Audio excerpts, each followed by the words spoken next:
अब बात करते हैं SC ST कैटेगरी में। तो आपकी मिनिमम एज क्या है? 21 ईयर्स। ठीक है, और मैक्सिमम एज की बात,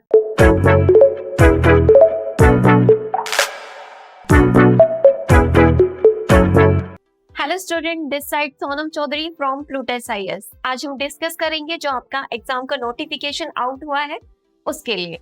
ठीक है, तो देखिएगा जो आपका एग्जाम नोटिफिकेशन आउट हुआ है, civil service preliminary examination 2024। Okay, तो जो आपके नोटिफिकेशन की डेट है, यानी कि जो आपके फॉर्म फिल करने की डेट है, वो रहेगी 14 Feb 2024। यानी कि आप जो अपना फॉर्म फिल कर सकते हैं वो 14 Feb 2024 को फिल कर सकते हैं। राइट, तो आपके एप्लीकेशन फॉर्म फिल करने की डेट स्टार्ट हो चुकी है, तो आप देर मत कीजिएगा।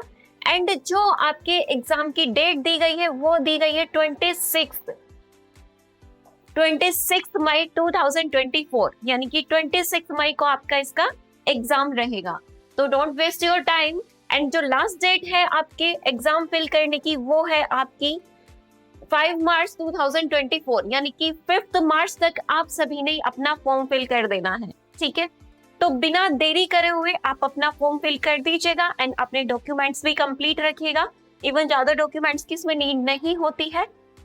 आप सभी की क्वालिफिकेशन के अकॉर्डिंग ग्रेजुएशन कंप्लीट होनी चाहिए, you know very well. Okay, जो ड्यूरेशन ऑफ एग्जामिनेशन रहेगा कि एग्जाम आपका कब होगा या कितने टाइम का होगा, कितने दिन रहेगा, तो उसके लिए 1 डे ही आपका लिमिट है। ठीक है, एक ही दिन में आपका ये एग्जाम रहेगा। अब बात करें हम टाइम की, जो आपके फॉर्म फिल करने का लास्ट टाइमिंग रहेगा 5 मार्च। ठीक है, 5 मार्च को अपना लास्ट डेट रहेगा एंड जो उसका टाइम होगा वो लास्ट आपका रहेगा 6 PM, यानी कि इवनिंग में 6 PM तक आप अपना फॉर्म फिल कर सकते हैं। उसके बाद आपका फॉर्म फिल नहीं होगा। तो इस चीज का बहुत अच्छे से आप सभी को ध्यान रखना है। फॉर्म फिल करने की डेट आपकी स्टार्ट हो चुकी है एंड लास्ट डेट 5 मार्च आपकी है। तो आप सभी को अपना इस चीज का बहुत अच्छे से ध्यान रखना है कि आप अपना फॉर्म फिल लास्ट डेट से पहले ही फिल कर दें। जैसे कि आप सभी को पता है कि एट द एंड क्या होता है, लास्ट मोमेंट पर आप लोग फॉर्म फिल करने चलेंगे, सर्वर इशू हो गया, नेट इशू हो गया, तो देन आप अपना फॉर्म फिल करने में पीछे छूट जाते हैं। तो जितनी भी मेहनत आपने अभी तक करी है वो सारी आपकी सिर्फ एक दिन की वजह से सब रखी रह जाती है। तो उस चीज को आप मिस ना होने दें एंड टाइमली अपना फॉर्म फिल करें। ठीक है, आगे बढ़ते हैं। जो एडमिट कार्ड आपका रहेगा, एडमिट कार्ड आपके एग्जाम से पहले आपको प्रोवाइड कर दिया जाता है, जो कि 7 to 10 डेज के बिटवीन आपको मिल जाएगा। ठीक है, यानी कि एग्जाम से 7 to 8 डेज बिफोर आपको आपका एडमिट कार्ड रिसीव हो जाता है। देन एप्लीकेशन फीस की अगर हम बात करें तो 100 रुपीज आपका चार्जेस रहेगा एंड SC ST PH के लिए कोई चार्जेस नहीं होता एंड फीमेल कैंडिडेट के लिए ये भी कोई चार्जेस नहीं होता, यानी कि फीमेल्स के लिए ये फ्री ऑफ कॉस्ट है। तो इन सभी का फायदा फीमेल्स बहुत अच्छे से उठाएं, कोई फीस चार्ज नहीं है, इसलिए टाइमली अपना फॉर्म फिल करें। सो आगे बढ़ते हैं। जो एग्जाम की फीस रहेगी आप अपनी ऑनलाइन फी मोड्स जो है debit card, credit card, net banking etcetera, किसी भी मोड से जैसे भी आप कंफर्टेबल हैं उसी मोड में आप अपनी फीस सबमिट कर सकते हैं। ठीक है, ऐसा नहीं है कि सिर्फ कैश ही आपको देना या फिर आप विदाउट क्रेडिट कार्ड यूज नहीं कर सकते। कुछ भी जिसमें भी आप कंफर्टेबल हैं उसी मोड में आप अपनी फीस सबमिट कर सकते हैं। ओके, आगे बढ़ते हैं इसी इंफॉर्मेशन के साथ। तो देखिएगा, अब बात करते हैं हम लोग एज लिमिट की। एज लिमिट क्या आपकी होनी चाहिए एंड किस कैटेगरी में कितनी एज लिमिट मांगी गई है और कितना उनका रिलैक्सेशन है। ठीक है, तो एज लिमिट अगर हम देखें तो आपकी 1 अगस्त 2024 तक एज लिमिट जनरल कैटेगरी में मिनिमम एज आपकी 21 ईयर्स से लेकर की मैक्सिमम एज 32 ईयर्स आपकी होनी चाहिए।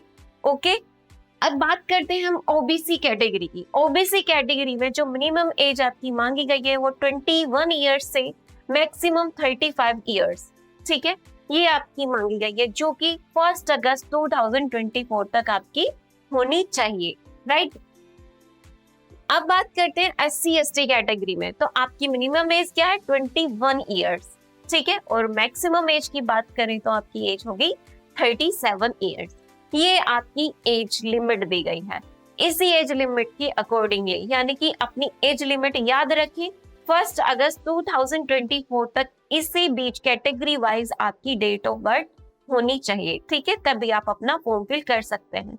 इन सभी चीजों का बहुत अच्छे से ध्यान रखते हुए आप अपना फॉर्म टाइमली फिल कर दीजिएगा, ठीक है। अब बात करते हैं नंबर ऑफ अटेम्प्ट्स की, कि किस कैटेगरी में कितने टाइम्स आप अटेम्प्ट दे सकते हैं, उसका भी ध्यान रखते हुए आप अपना फॉर्म फिल करें, ठीक है। ऐसा ना हो कि जर्नल में ऑलरेडी पहले ही कुछ स्टूडेंट 6 टाइम दे चुके हैं, वो फिर भी फिल कर दें, तो वो पॉसिबिलिटी नहीं है। तो अपनी कैटेगरीज वाइज अपने अटेम्प्ट का ध्यान रखते हुए आप अपना फॉर्म फिल करेंगे। तो आप देख सकते हैं किस कैटेगरी में कितने टाइम्स आप अटेम्प्ट दे सकते हैं। जर्नल में 6 टाइम्स आप दे सकते हैं, ओके।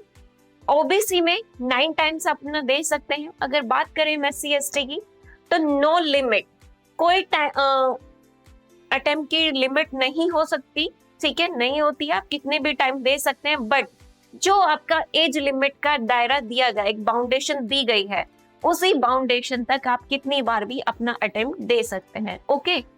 तो यानी कि जो एज लिमिट आपकी देखिए तो 21 ईयर्स से 37 ईयर्स तक आप कितने भी अटेम्प्ट अपने दे सकते हैं। तो ये आपकी सारी number of attempt and age limit, अगर हम बात करें इसके साथ ही, तो आप देखिएगा जो भी आपको चीजें बताई गई हैं, यानी कि जो भी एग्जाम से रिलेटेड आपके सारे नोटिफिकेशंस में जो जो चीजें पूछी गई हैं, जो आपकी फेल करने की डेट है 14 फेब, एंड देन जो आपकी एग्जाम डेट है, साथ ही जो आपकी लास्ट डेट दी गई है 5 मार्च, एंड जो एडमिट कार्ड आपको दिया जाएगा 10 डेज बिफोर योर एग्जाम आपको प्रोवाइड किया जाएगा, वो सारी चीजें आपको प्रॉपर बताई गई हैं। तो बहुत अच्छे से इन सभी का ध्यान रखते हुए आप अपना फॉर्म फिल कीजिएगा टाइमली, एंड इन सभी का बेनिफिट उठाने के लिए आप ज्वाइन कर सकते हैं प्लूटस आईएएस को, एंड मोर देन इंफॉर्मेशन के लिए वेबसाइट पर दिए गए नंबर पर आप कॉन्टेक्ट कर सकते हैं। So thank you so much, and like and subscribe कीजिएगा इसी तरह की नोटिफिकेशन को जानने के लिए।